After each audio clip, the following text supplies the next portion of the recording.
यदि आपने Paytm money में नया नया अकाउंट खोला है या आपका फंड्स जो है वो रिड्यूस हो गया है और आपको पेटीएम में फंड्स जो है वो जमा करना है या डिपॉज़िट करना है, तो वो कैसे करते हैं ये आज इस वीडियो में मैं आपको जो समझाऊंगा और आपके सामने मैं लाइव जो है करके भी दिखाऊंगा। सबसे पहले आपको क्या करना है, ये आपके यहाँ पे नीचे कॉर्नर में जो अकाउंट वाला जो सेक्शन है, आपको इस सेक्शन पे क्लिक करना है। यहाँ पे आपके सारे अकाउंट्स के डिटेल हर चीज़ आपको यहाँ पे दिख जाती है और उसमें सबसे ऊपर वाला जो सेक्शन होता है, स्पेशली जब आपका अमाउंट ज़ीरो हो, जैसे मेरे केस में जो है, क्योंकि ये कई बार मंथली क्वार्टरली विड्रॉल में सारा अमाउंट निकल जाता है तो आपको दोबारा डिपॉजिट करना पड़ता है। तो जितना भी अमाउंट आप डिपॉजिट करना चाहते हैं, सबसे पहले वो अमाउंट आपने यहाँ पे ऐड करना है, फिर आपको डिपॉजिट के ऑप्शन मिलेंगे। तो वो ऑप्शन भी आपको मैं दिखाता हूँ। तो मान लीजिए मुझे यहाँ पे 2 लाख रुपए ऐड करना है, ठीक है। अब ये मैंने अमाउंट डाल दिया है, आप एक बार चेक कर लें। अगर आपको शॉर्टकट में अमाउंट डालने हैं तो यहाँ पे क्लिक करेंगे तो ये अमाउंट जो है वो ऐड हो जाते हैं। जैसे मान लीजिए मैं 5,000 ऐड करूँ, इसमें 25,000 ऐड करूँ, इसमें 50,000 ऐड करूँ और मैं 5 करके ऐड कर सकता हूँ। लेकिन मुझे जो है वो मेरा अमाउंट फिक्स है। अभी जैसे मुझे 2 करने हैं तो मैं दूसरा तरीका है कि मैं इसको 1 2 3 4 बार मैं क्लिक कर दूंगा तो 2 लाख ऐड हो गया, ठीक है। तो जो भी आपका अमाउंट है, मतलब इफेक्टिवली आपको यहाँ पे लिखना है वो, और फिर उसके बाद यहाँ पे क्लिक करना है। ये आपको फिर सारे ऑप्शन देगा। तो ये मैं क्लिक करता हूँ इस तरीके से और ये देखिए ये आपके सामने जो है ये ऑप्शन आ गया है। ये कुछ कूपन कोड वगैरह अगर आपके पास हो, नॉर्मली यहाँ पे कुछ होता नहीं है। और ये बोल रहा है कि एक इसकी जो है वो मेरे इसमें मंथली फ़ीस जो है वो कटनी है, जो कि हर महीने का 35 रुपये 40 पैसे होता है और ये इतना अमाउंट जो है वो मेरे अकाउंट में आएगा। तो अगर आपके अकाउंट में भी हो सकता है कि ये फ़ीस ऑलरेडी पेड हो, मेरे अकाउंट में भी पेड नहीं है, तो ये यहाँ पे कटने वाली है। That is perfectly fine. और फिर ये नीचे जो लिंक है प्रोसीड टू पे, इस पर मैं क्लिक करता हूँ।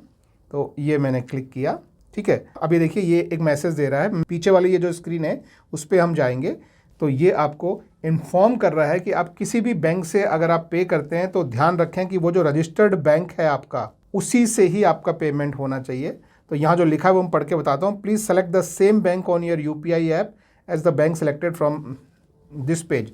तो चाहे आप यूपीआई से पे कर रहे हों, चाहे आप बैंक अकाउंट से जो है वो ऑनलाइन ट्रांसफ़र करते हों। बैंक अकाउंट से 2 मेथड होते हैं ऑनलाइन ट्रांसफ़र करने का, एक जैसे एनईएफटी या आरटीजीएस वगैरह होता है वो, और दूसरा होता है गेटवे के थ्रू। दोनों अभी मैं दिखाता हूँ। इनमें से कोई भी ऑप्शन आप यूज़ कर रहे हो, आपको अकाउंट वही चूज़ करना है जो आपने इसमें ऐड किया हो। जैसे मैं अभी एग्जांपल में मैं आपको दिखाता हूँ, तो मैं ओके पे क्लिक करता हूँ यहाँ पे। तो देखिए ये दिखा रहा है मेरा आईसीआईसीआई बैंक का एक अकाउंट नंबर है जो इसमें एडेड है। अब चाहे आप कहीं से भी पे करें, यूपीआई से पे करें या गेटवे से पे करें या एनईएफटी से पे करें, आपको इसी बैंक अकाउंट से पे करना है। तो जो बैंक अकाउंट यहाँ पे रजिस्टर्ड नहीं है आप उससे पे नहीं कर सकते। अगर किसी दूसरे से पे करना है तो आपको इसको पहले यहाँ पे आपको रजिस्टर करना पड़ेगा, ठीक है। तो ये पहली चीज़ हो गई। अब दूसरी चीज़ है कि पे करने के ऑप्शन क्या क्या है। पहला ऑप्शन है आपको यूपीआई। तो आपका जो भी यूपीआई आईडी है वो आप यहाँ पे टाइप कर सकते हैं, वॉटेवर। तो मैं अभी यूपीआई से मुझे नहीं पे करना है, तो मैं अभी इसको दूसरा नीचे जाता हूँ, दूसरा ऑप्शन देखता हूँ। दूसरा है कि transfer money from this bank account, ठीक है। अब वो ट्रांसफ़र मनी करने के 2 मेथड हो सकते हैं। एक जैसे मैंने बोला कि गेटवे के थ्रू, तो ये जो है ये नेट बैंकिंग वाला, ये गेटवे के थ्रू जो है ये प्रोसेस होता है और इसमें 10 रुपये प्लस जीएसटी आपको चार्ज लगता है हर ट्रांजेक्शन पे, ठीक है। अगर आप यूपीआई से करते हैं तो यहाँ पे नो चार्ज, यूपीआई पे आपको कोई चार्ज नहीं लगता है। लेकिन यूपीआई पे अक्सर लिमिट होती है, किसी की 10,000 किसी की 20,000, तो जितनी लिमिट है उससे ज़्यादा अगर आपको ट्रांसफ़र करना है तो आपको फिर बैंक अकाउंट से करना पड़ता है, जैसे कि ये मेथड है। तो ये मैं देख लेता हूँ। तो आप देख सकते हैं कि नेट बैंकिंग से अगर आपको करना है तो यहाँ पे आपको जो है 10 रुपये प्लस जीएसटी लगेगा। ऑनलाइन यूपीआई से करते तो 0। और तीसरा जो ऑप्शन मैंने आपको बताया था वो है, देखिए ये नीचे बैंक ट्रांसफ़र वाला। तो अब इसे और थोड़ा ऊपर मूव कर लेते हैं। तो बैंक से आप ट्रांसफ़र करते हैं तो चाहे आप आईएमपीएस करें, एनईएफटी करें या आरटीजीएस करें, आपको 10 रुपये प्लस जीएसटी जो है लगेगा।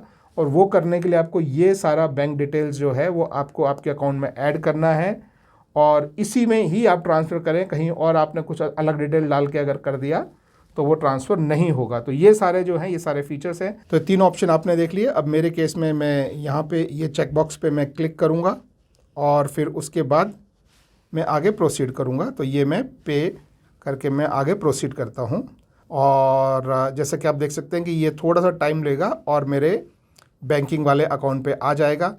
तो यहाँ पे मैं इफ़ेक्टिवली क्या करूँगा, मैं यहाँ पे पॉज करके ये वीडियो को मैं पॉज करूँगा, मेरा जो लॉगिन और पासवर्ड है वो मैं यहाँ पे डालूँगा और फिर मैं लॉगिन करूँगा।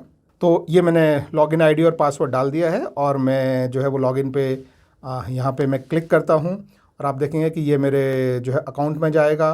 तो यहाँ पे जो भी मुझे रिमार्क डालना है, जैसे मैं अपने इसमें मैं पेटीएम मनी में लिख देता हूँ, तो इससे मुझे याद रहेगा। और इसके बाद मुझे जो है जो भी इसके आगे की फॉर्मेलिटीज़ है, मैंने पे क्लिक किया।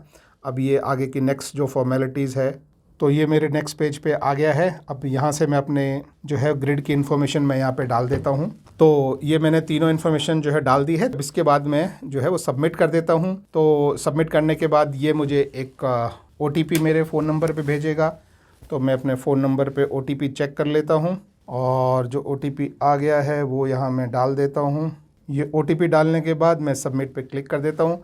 तो ये हर बैंक का अलग अलग हो सकता है, मेरे ICICI में ये मेथड है, लेकिन जो भी आपका जो पेमेंट का बैंक का मेथड होगा उससे आप पे करेंगे। और अभी आप यहाँ पे क्लियरली देख सकते हैं कि सक्सेसफुल यहाँ पे हो गया है, ये ट्रांजैक्शन के डिटेल्स हैं। तो अभी हम जो है वो यहाँ से अगर हम जो है दोबारा इस पेज पे जाएंगे तो आप देख सकते हैं कि मेरा अकाउंट बैलेंस 199,964 जो है वो आ गया है, क्योंकि मैंने 2 ऐड किया था, उसमें से 35 रुपये 40 पैसे जो है वो मंथ की फ़ीस जो है वो कट गई थी। तो ये बहुत सिंपल सा तरीका है दोस्तों। तीनों मेथड आपको मिलते हैं। UPI का एक मेथड है, गेटवे के थ्रू आप नेट बैंकिंग से कर सकते हैं, या नेट बैंकिंग से डायरेक्टली NEFT, RTGS या IMPS कर सकते हैं। तो वीडियो हेल्पफुल रहा हो तो एक थम्स अप देना और मेरे चैनल को सब्सक्राइब करना। Thank you very much, have a good day, bye bye.